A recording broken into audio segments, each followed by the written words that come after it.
എൻ്റെ എല്ലാ പ്രിയപ്പെട്ട കൂട്ടുകാർക്കും സ്വാഗതം.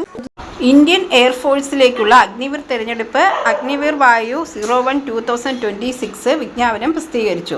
റിക്രൂട്ട്മെന്റ് റാലി ഓഗസ്റ്റ് 27 മുതൽ സെപ്റ്റംബർ 14 വരെയുള്ള തീയതികളിൽ നടക്കും. അവിവാഹിതരായ പുരുഷന്മാർക്കും വനിതകൾക്കും പങ്കെടുക്കാം. സയൻസ് ഇതര +2 തത്തുല്യമാണ് വിദ്യാഭ്യാസ യോഗ്യത. തിരഞ്ഞെടുക്കപ്പെടുന്നവർക്ക് 4 വർഷമായിരിക്കും സർവീസ്. വിദ്യാഭ്യാസ യോഗ്യത: സയൻസ് വിഷയങ്ങളിൽ കുറഞ്ഞത് 50% മാർക്കോടെ +2 തത്തുല്യം ഇംഗ്ലീഷ് 50% മാർക്ക് ഉണ്ടായിരിക്കണം. അല്ലെങ്കിൽ കുറഞ്ഞത് 50% മാർക്കോടെ mechanical, electrical, electronics, automobile, computer science, instrumentation technology, information technology, ത്രിവത്സര ഡിപ്ലോമയിൽ ഇംഗ്ലീഷിന് 50% മാർക്ക് ഉണ്ടായിരിക്കണം. ഇംഗ്ലീഷ് ഉൾപ്പെടാത്ത ഡിപ്ലോമ കോഴ്സാണെങ്കിൽ 10ാം ക്ലാസ്സിലോ +2വിലോ ഇംഗ്ലീഷിന് 50% മാർക്ക് നേടിയിരിക്കണം. അല്ലെങ്കിൽ 50% മാർക്കോടെ ദ്വിവത്സര വൊക്കേഷണൽ കോഴ്സ് പാസ്സായിരിക്കണം. വൊക്കേഷണൽ കോഴ്സ് ഇംഗ്ലീഷിന് 50% മാർക്ക് ഉണ്ടായിരിക്കണം. ഇംഗ്ലീഷ് ഉൾപ്പെടാത്ത വൊക്കേഷണൽ കോഴ്സുകളാണെങ്കിൽ 10ാം ക്ലാസ്സിലോ +2വിലോ ഇംഗ്ലീഷിന് 50% മാർക്ക് നേടിയിരിക്കണം. പ്രായം 21 വയസ്സ് കവിയരുത്. അപേക്ഷകർ 2005 ജനുവരി 1-നും 2008 ജൂലൈ 1-നും ഇടയിൽ ജനിച്ചവരായിരിക്കണം. ശാരീരിക യോഗ്യത: ഉയരം പുരുഷൻ വനിത 152 സെൻറ്റിമീറ്റർ, നെഞ്ചളവ് പുരുഷൻ 77 സെൻറ്റിമീറ്റർ നെഞ്ചളവ്, വികാസം പുരുഷൻ 5 സെൻറ്റിമീറ്റർ, സ്ത്രീ 5 സെൻറ്റിമീറ്റർ. അപേക്ഷകർ പ്രായത്തിനും ഉയരത്തിനും അനുസരിച്ച് തൂക്കവും സാധാരണ നിലയിലുള്ള കാഴ്ചശക്തിയും കേൾവിശക്തിയും ഇവർക്ക് ഉണ്ടായിരിക്കണം. സാലറി: 4 വർഷത്തെ സർവീസിൽ 1-ാം വർഷം 30,000 രൂപയും 2-ാം വർഷം 33,000 രൂപയും 3-ാം വർഷം 36,500 രൂപയും 4-ാം വർഷം 40,000 രൂപയും പ്രതിമാസം അനുവദിച്ചിട്ടുള്ളത്. ഇതിൽ ഓരോ മാസവും 30% തുക അഗ്നിവീർ കോർപ്പസ് ഫണ്ടിലേക്ക് നീക്കിവെച്ച് ബാക്കിയുള്ള തുകയാണ് നൽകുക. നീക്കിവെക്കുന്നതിന് തുല്യമായ തുക സർക്കാർ പാക്കേജിലും നിക്ഷേപിക്കും. ഇത് സർവീസ് കാലാവധി കഴിയുമ്പോൾ 2 വീതത്തിലുള്ള 10.04 ലക്ഷം രൂപ ലഭിക്കും.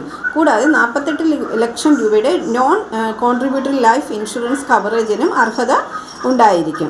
റിക്രൂട്ട്മെന്റ് റാലി: സർട്ടിഫിക്കറ്റ് പരിശോധന, കായികക്ഷമതാ പരീക്ഷ, എഴുത്തു പരീക്ഷ, അഡാപ്റ്റബിലിറ്റി ടെസ്റ്റ്, മെഡിക്കൽ പരിശോധന എന്നിവ റിക്രൂട്ട്മെന്റ് റാലിയുടെ ഭാഗമായിട്ട് നടത്തും. കായികക്ഷമതാ പരീക്ഷയ്ക്ക് ഫിസിക്കൽ ഫിറ്റ്നസ് ടെസ്റ്റ് 2 ഘട്ടങ്ങളിലായിരിക്കും.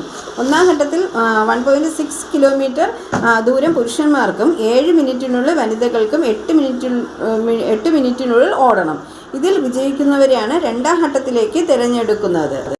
2-ാം ഘട്ടത്തിൽ പുഷപ്പ് പുരുഷന്മാർക്ക് മാത്രം, സിറ്റപ്സ്, സ്ക്വാട്സ് എന്നിവയായിരിക്കും ഉണ്ടാവുക. കായികക്ഷമതാ പരീക്ഷ വിജയിച്ചവർക്ക് തന്നെ എഴുത്തു പരീക്ഷയും നടത്തും. ഒബ്ജക്റ്റീവ് മാതൃകയിലുള്ള OMR പരീക്ഷയായിരിക്കും നടത്തുക. 45 മിനിറ്റാണ് ഈ പരീക്ഷയുടെ സമയം.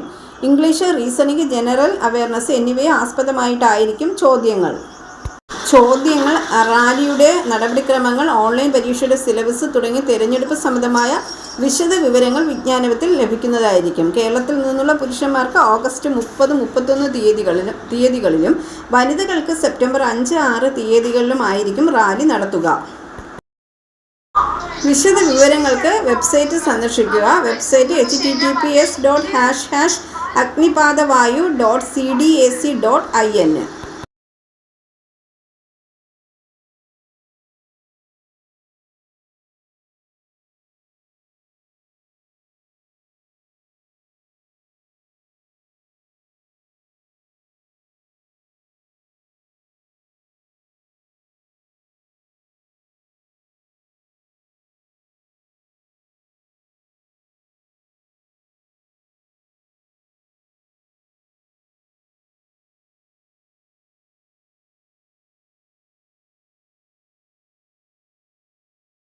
പുതുതായി എത്തുന്ന കൂട്ടുകാർ ചാനൽ സബ്സ്ക്രൈബ് ചെയ്തതിന് ശേഷം അടുത്തുള്ള ബെൽ ബട്ടൺ ഇനേബിൾ ചെയ്താൽ ഞാനിടുന്ന വീഡിയോസ് എല്ലാം നിങ്ങൾക്ക് നോട്ടിഫിക്കേഷനായി ലഭിക്കും. ജോലി സംബന്ധിച്ചുള്ള വീഡിയോ സ്കിപ്പ് ചെയ്യാതെ കണ്ടതിന് ശേഷം മാത്രം അപ്ലൈ ചെയ്യുക. പണമിടപാടുകൾ സംബന്ധിച്ച് ഏതൊരുവിധ ബന്ധവും ഈ ചാനലിന് ഉണ്ടായിരിക്കുന്നതല്ല. Thank you for watching.